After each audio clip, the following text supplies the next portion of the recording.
Hello बच्चों, welcome or welcome back to the channel. My name is Ocean and I am an English educator on the platform of Unacademy.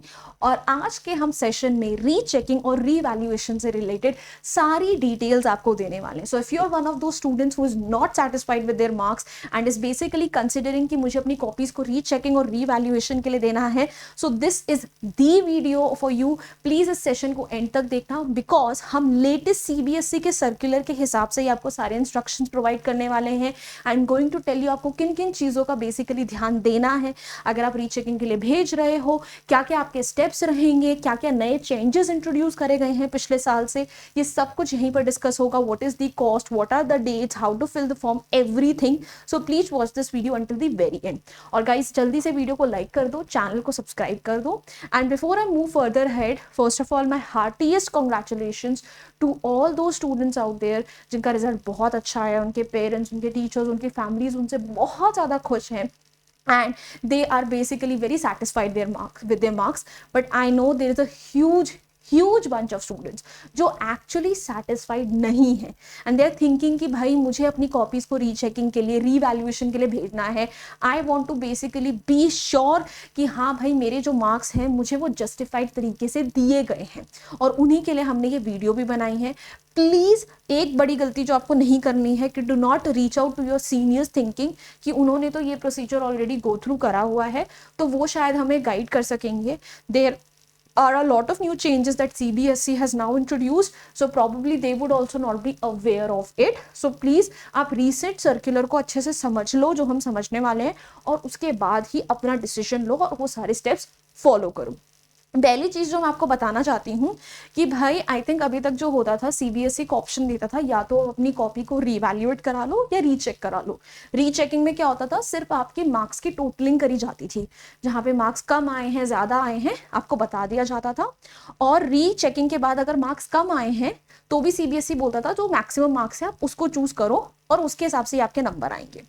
और revaluation में होता था कि आपके questions check होते थे कि क्वेश्चन सही तरीके से भी चेक हुए हैं या नहीं हुए हैं, और उसके बेसिस पे आपकी कॉपी चेक करी जाती थी and then you were given the revised numbers. But इस बारी सीबीएसई ने बोला है कि जिसको अपनी कॉपी को रीवैल्यूएट करवाना है उसे भी रीचेकिंग करवानी पड़ेगी and there are 3 steps involved in it, और सबको एक के बाद एक जब आप फॉलो करोगे तभी जाके आपकी कॉपी जो है रीवैल्यूएट हो पाएगी. तो फर्स्ट ऑफ ऑल मैं आपको सारी इंपॉर्टेंट डेट्स बता देती हूँ कि किन किन डेट्स पे आपके पोर्टल्स खुलेंगे. जो भी ये आपका फॉर्म होगा ना, ये आपको सीबीएसई की ऑफिशियल वेबसाइट पे भरना होगा. ठीक है, डेट्स उन्होंने रिलीज कर दिए हैं कि कब आपको फॉर्म भरना है. ठीक है, आपको बस अपनी कुछ बेसिक डिटेल्स भरनी होती है, रोल नंबर वगैरह. जैसे ही पोर्टल खुलता है तो उसका भी आपको कैसे फॉर्म भरना है मैं सब कुछ बता दूंगी. ठीक है, बट फिलहाल इस सर्कुलर को समझ लेते हैं. तो भाई सबसे पहला स्टेप जो सीबीएसई बोल रहा है वो है verification of marks. Verification of marks में बेसिकली क्या होगा कि आपके नंबर्स की रीटोटलिंग होगी. It would not be checked if the examiner has correctly checked your copy or not. It would not be checked कि भाई एग्जामिनर का मूड कैसा था कॉपी चेक करते हुए, क्या आपने कॉन्सेप्ट्स गलत लिखे हैं, सही लिखे, nothing. They'll just basically recount your numbers. ठीक है, that is the first step. ठीक है, ये है वेरिफिकेशन ऑफ मार्क्स. इसके लिए जो डेट्स खुलेंगी, माइंडेड 20th ऑफ मई को आपका पोर्टल खुलेगा, 24th ऑफ मई को आपका पोर्टल बंद हो जाएगा. The CBSE is so precise, they are saying कि 11:59 एंड 59 सेकेंड्स पे पोर्टल क्लोज डाउन हो जाएगा. एंड सीबीएसई ने स्ट्रिक्ट इंस्ट्रक्शन दिए, अगर आपकी इनकम्प्लीट आपने भरी है अपना फॉर्म, अगर आपने पैसे नहीं दिए हैं ऑनलाइन, अगर आपने कंप्लीट डिटेल्स नहीं दिए हैं, तो हम आपकी जो पूरी की पूरी वो है ना रिक्वेस्ट उसको एक्सेप्ट नहीं करेंगे, हम आपकी कॉपीज दोबारा चेक नहीं करेंगे, और पैसे अगर दे दिए तो वो बाहर में चले जाएंगे, वो भी आपको वापस नहीं मिलेंगे. So be very very careful while you are filling these forms. तो 20th मई को आपका पोर्टल खुलेगा रीवेरिफिकेशन के लिए. जो बच्चा रीवैल्यूएशन चाहता है उसे भी ये चीज करनी पड़ेगी because revaluation is not a separate thing, her step follow करना पड़ेगा. सो फर्स्ट स्टेप इज कि वेरिफिकेशन ऑफ मार्क्स के लिए आपने अपनी कॉपीज वगैरह सबमिट कर दी. कॉपीज क्या, आपने अपनी रिक्वेस्ट सबमिट कर दी. 20th से 24th ऑफ मई के बीच में करना है. एडवाइजेबल होगा स्कूल जाओ और स्कूल के थ्रू भी अप्लाई करो, टीचर्स बेटर गाइड कर पाएंगे. 500 रुपए पर सब्जेक्ट के हिसाब से आपको ये पूरा का पूरा प्रोसीजर करना है. एंड सीबीएसई ने एक और चीज बोली है कि भाई अगर आपको ये प्रोसीजर करना है तो हर बच्चे को एक ही मौका मिलेगा, यानी आपको अभी के अभी डिसाइड करना है कि कितने सब्जेक्ट्स के लिए आपको रीवेरिफिकेशन चाहिए, रिकैलकुलेशन चाहिए। अगर आप बाद में डिसाइड करते हो कि आपको सिर्फ इंग्लिश के लिए चाहिए था बट अब मुझे बायो के लिए भी चाहिए, तो ऐसा नहीं होगा, यानी साइंस के लिए भी चाहिए तो ऐसा नहीं होगा। या तो सारे सब्जेक्ट्स एक साथ जाएंगे या फिर आपने एक सब्जेक्ट जो फिल कर दिया उसी के लिए पूरा प्रोसीजर होगा, आपको सेकेंड टाइम चांस नहीं मिलेगा फॉर्म भरने का। सो आपका रिजल्ट आ गया है, please sit down with your teachers, sit down with your whosoever was your guide and whosoever you trust, और अपने आप अपने साथ बैठो, सोचो कि किन किन सब्जेक्ट्स के लिए एक्चुअली आपको भरना है। थोड़े से एक्स्ट्रा पैसे चले जाएंगे, कोई फर्क नहीं पड़ता, बट एंड में आपके अंदर ना ये एक फीलिंग नहीं रहनी चाहिए कि यार अगर मैं इस सब्जेक्ट की भी रीचेकिंग करा लेता ना तो क्या पता मेरे मार्क्स बढ़ जाते। और हर सब्जेक्ट के हिसाब से 500 रुपये देने, तो अगर 2 सब्जेक्ट्स है तो 1000, 3 सब्जेक्ट्स है तो 1500, 4 सब्जेक्ट्स है तो 2000। ये सिर्फ रिकैलकुलेशन के लिए, जस्ट फॉर द फर्स्ट है। तो 20th to 24th मई के बीच में आपका ये काम होगा, ठीक है। आपको सीबीएसई ने एक और चीज बोली है, इस पूरे सर्कुलर में आप पढ़ोगे हर पॉइंटर जो मैं बता रही हूँ मिल जाएगा। उन्होंने बोला है कि आपको एक्चुअली नोटिफाई नहीं करा जाएगा पर्सनली कि आपकी रीवेरिफिकेशन हो गई, आप रिजल्ट जाके चेक कर लो। सो आपको ही टाइम टू टाइम अपना पोर्टल खोलना पड़ेगा, आपको देखना पड़ेगा कि आपकी रीवेरिफिकेशन होकर आई है या नहीं आई है, ठीक है। It's up to you. So जैसे आप फिल करते हो उसके 1-2 दिन बाद से शुरू हो जाना। अब सेकेंड स्टेप आता है, क्या बोलते हैं, obtaining a photocopy of evaluated answer books. अब आपने रीवेरिफिकेशन के लिए लेट्स से अपनी सारी कॉपीज जो भी आपको देनी थी एग्जाम्स के लिए सबमिट कर दिया। Now when the result comes, ठीक है, आप लोगों को बेसिकली लगता है कि यार ठीक है इसके मार्क्स सही आ गए, कोई नहीं, बट ये 2 ऐसे सब्जेक्ट्स हैं जिसके लिए मैं चाहता हूं कि मेरी कॉपी रीइवैल्यूएट हो। तो उसके लिए सबसे पहला स्टेप होगा आपको कि आपको अब एक रिक्वेस्ट डालनी पड़ेगी उसी पोर्टल के थ्रू कि हाँ भाई मुझे इस कॉपी की, इस एग्जाम की आंसर शीट की एक ऑनलाइन कॉपी चाहिए। तो ऑनलाइन ही आपको एक फोटो कॉपी प्रोवाइड करेंगे आपकी आंसर शीट की। इसके लिए आपकी जो पोर्टल है वो कब कब खुलेगा, 4 जून से लेकर 5 जून तक, यानी 20 से 24 मई के बीच में सारी की सारी वेरिफिकेशन रिक्वेस्ट आई। 24 मई के बाद यानी 25 मई से लेकर 3 जून के करीबन बीच में ही आपको आपके वेरिफिकेशन के रिजल्ट्स मिल गए। If you are satisfied with the verification results, you are good to go. बस यहीं पर आपका काम खत्म हो गया। पहले पर्सनली आपको अपडेट करा जाएगा, डायरेक्टली बिल्कुल ही आपके रिजल्ट में चेंज नहीं होगा, ठीक है। उसके बाद स्टिल अगर आपको लगता है that you want your copies to be evaluated, so next step is that you have to apply online in order to obtain the photocopy of those answer sheets, जिसके लिए 4 से 5 जून के बीच में ही, यानी 2 दिन होंगे, इसी के बीच में ही आपको अप्लाई करना पड़ेगा। नाउ पर कॉपी, पर आंसर बुक आपको 500 रुपीज पे करना है। This is just so that you can have a look at your answer sheet, this is not your revaluation fees, this is just so that you can have a look at your answer sheets, ठीक है। अब 6 जून के बाद आपके पास basically उन्होंने 3 दिन का time दिया है, 3 भी क्यों, 2 दिन का, 7 और 8 जून का टाइम दिया है, जिस बीच में आपको ये डिसीजन लेना है कि इसके बाद क्या आप चाहते हो कि आपकी कॉपी री-इवैल्यूएट हो या नहीं। स्ट्रिक्ट इंस्ट्रक्शंस दिए गए हैं कि सीबीएसई की वेबसाइट पर सारे question papers along with marking schemes given है।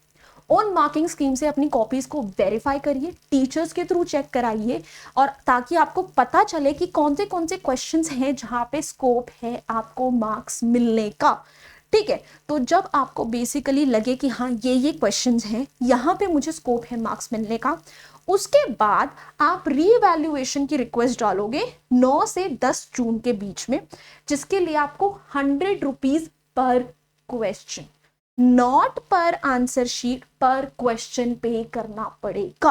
अगर आप ओवरऑल बेसिकली कैलकुलेट करने बैठो ना, तो एक कॉपी को, ठीक है, रीचेक कराने का 500 रुपए, फिर उस आंसर शीट की कॉपी ऑब्टेन करने के लिए ऑनलाइन अनदर 500 रुपीज, और फिर उसके बाद अब एडिशनली जितने क्वेश्चंस रीइवैल्यूएट कराना चाहते हो उसके आपको 100 रुपए देने हैं।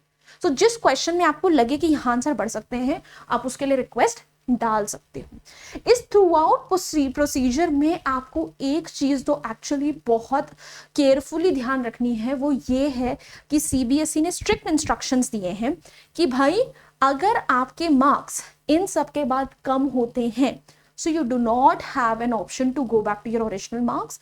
ये जो न्यू अपडेटेड मार्क्स हैं ये ही आपके आंसर शीट में भी पब्लिश होंगे। तो अगर आपके मार्क्स बढ़ जाते हैं तब तो बल्ले बल्ले है, तब तो आपके लिए बहुत बढ़िया बात हो गई। बट अगर गलती से आपके मार्क्स घट जाते हैं तो भाई वो ही अपडेटेड मार्क्स आपकी आंसर शीट में आएंगे। So before you decide to submit your sheets, to submit even for rechecking or revaluation, please confirm it with your teachers। अगर आपको कंप्लीट गारंटी नहीं है तो रीचेकिंग के लिए भी मत जाना। गारंटी है कि रीचेकिंग के बाद नंबर बढ़ेंगे, गो फॉर इट। उसके बाद आपने आंसर शीट्स की डिमांड कर ली, कोई हार्म नहीं है। बट उसके बाद जब रीवैल्यूएशन में डालोगे, टीचर से चेक करवाना, टीचर को बोलना ये मार्कशीट है, सॉरी ये मेरी आंसर शीट है, ये मार्किंग स्कीम है, इसके हिसाब से टैली करके बताओ क्या मुझे नंबर मिल सकते हैं या नहीं। क्योंकि अगर नंबर नहीं मिल सकते तो नंबर कट जाएंगे। नंबर कट भी सकते हैं, नंबर बढ़ भी सकते हैं। तो अगर किसी एग्जामिनर ने अच्छे मूड में आके तुम्हें अच्छे नंबर दिए हैं और तुम अपने दिमाग के फितूर के चक्कर में उसे रीवैल्यूएट करवा लो तो नंबर घट भी जाएंगे बेटा। This can also be done. So please be aware of it। पहले होता था कि you had an option कि दोनों में से आपके जहां पर भी नंबर बढ़े हुए हो आप उसको ऑप्ट कर सकते हो। Now this is no more the scenario। CBSE says कि जहां आपके नंबर बढ़ गए बढ़िया आपके लिए, जहां नंबर आपके घट गए हम अपडेटेड वर्जन भी नंबर घटे हुए भी वही डालेंगे, घटे हुए नंबर ही आपके अपडेटेड मार्कशीट में आएंगे। और ये जो थर्ड स्टेप है, जो ये रीवैल्यूएशन है, इसके बाद एक्चुअली आपको ऑफिशियली नोटिफाई करा जाएगा कि भाई हाँ रीवैल्यूएशन हो चुका है, ये आपके प्रॉपर नंबर आए हैं। ठीक है, आपको रीचेकिंग के टाइम पे कोई भी नोटिफिकेशन मैसेज कुछ नहीं आएगा। You basically have to actually check the portal manually from time to time so that आपको पता चले कि भाई हाँ आपकी आंसर शीट जो है उसके क्या अपडेटेड नंबर आए हैं। ठीक है, so please be very very vigilant throughout these dates. ठीक है, I am going to repeat the dates because I feel कि आप लोगों को स्क्रीन पे नहीं दिख रहा होगा। ठीक है, सो रीचेकिंग के लिए है 20th to 24th of May. फिर उसके बाद अगर रीचेकिंग हो गया, आपकी कॉपीज आ गई, तो अगर आपको रिक्वेस्ट करनी है आंसर शीट्स के लिए, उसके लिए आपकी डेट्स हैं 4 से 5 जून। फिर उसके बाद अगर आप चाहते हो आपकी कॉपीज रीवैल्यूएट हो, सो 9 से 10 जून के बीच का आपके पास टाइम है। रीचेकिंग के लिए हर आंसर शीट के लिए आपको 500 रुपए देने हैं। फिर आपको अगर आंसर अपनी कॉपीज की फोटो कॉपी चाहिए वो भी ऑनलाइन, तो हर आंसर बुक के लिए 500 रुपए देने हैं। और रीवैल्यूएशन में हर क्वेश्चन के लिए आपको 100 रुपीज देने हैं। सो मामला थोड़ा सा प्राइसी है, बट अगर आपको एक्चुअली दिल में लगता है कि भाई हाँ मेरे मार्क्स बढ़ सकते हैं, नहीं भाई मुझे अपने नंबर जो हैं इतने कम नहीं चाहिए, तो गो फॉर इट यार। तुम्हारे दिल में ना वो एक रहना नहीं चाहिए at the end of the day कि यार मेरे नंबर बढ़ सकते थे बस मैंने ये नहीं करा। I am saying this to you personally because मेरे क्लास 12th में इंग्लिश में 88 आउट ऑफ 100 आए थे एंड पीपल सजेस्टेड मी कि तुम प्लीज अपनी कॉपी को रीचेकिंग के लिए भेजो, but I did not send it. And I am pretty sure अगर मैंने उस टाइम भेजी होती तो मेरे नंबर बढ़कर ही आते because I had written some beautiful answers. तो वो चीज़ आपको नहीं फील करनी है, आपके मन में नहीं रहना चाहिए। So please go for it. बात बस इतनी सी ध्यान रखना कि जो भी सब्जेक्ट्स तुम्हें भेजने हैं उन्हें स्टार्टिंग में डिसाइड कर लो, एक ही मौका है, सारी पेमेंट्स ऑनलाइन होंगी। अगर इनकम्प्लीट तुम्हारी पूरी वो है क्या बोलते हैं रिक्वेस्ट है, जो तुम्हारी सब एप्लीकेशन है, तो तुमने अगर पेमेंट कर भी दिया तब भी वो एक्सेप्ट नहीं होगी। और एक और चीज़ जो तुम्हें ध्यान रखनी है, जब तुम अपनी कॉपीज जो है रीवैल्यूएशन के लिए भेजोगे थर्ड स्टेप के लिए, तो हर क्वेश्चन के लिए तुम्हें रीजनिंग देनी है कि अगर इस क्वेश्चन को रीवैल्यूएट करा जाना चाहिए तो किस बेसिस पे करा जाना चाहिए। मतलब CBSE is not joking about it this time. They're like if you do not have a legitimate reason कि why this question should be reevaluated, ठीक है, and rechecked, मत करो। रीचेकिंग के लिए नहीं देना रीजन, बट रीवैल्यूएशन में हर एक क्वेश्चन के रीवैल्यूएशन के लिए आपको रीजन भी देना पड़ेगा कि इसकी अगर रीचेकिंग हो तो इसकी रीचेकिंग क्यों होनी चाहिए। So all are these are the pointers that you basically have to keep in mind. ठीक है, अपने टीचर्स को कंसल्ट करके चलो, उनको साथ साथ लेके चलो, उनकी एडवाइस के बिना ये स्टेप्स मत फॉलो करना। ठीक है, and guys all the best. जिनके अच्छे मार्क्स आए बहुत बढ़िया बात है, जिनके नहीं आए दिल में गुमान मत रखना, पैसे थोड़े एक्स्ट्रा खर्च हो जाए but at the end of the day तुम्हें सेटिस्फैक्शन होनी चाहिए कि हाँ भाई हमारे नंबर जो आए हैं वो बिल्कुल सही तरीके से हमें बताए गए हैं। ठीक है, दैट्स इट। सो अगर तुम्हें वीडियो हेल्पफुल लगी है, वीडियो को लाइक करो। जैसे ही पोर्टल्स ओपन होते हैं, I will also bring another video where I will tell you what are the steps you need to follow in order to fill those forms and everything. So don't worry, I be by your side. Helpful लगी है video, औरों की help करना चाहते हो, share this video out with your friends, subscribe to the channel if you haven't done yet, and let me know in the comments below if you have any other doubts related to rechecking or reevaluation, so that we can make other informative videos for you in order to guide you through this process. And that's it. Bye bye. Hasta la vista. फिर मिलेंगे पढ़ते पढ़ते।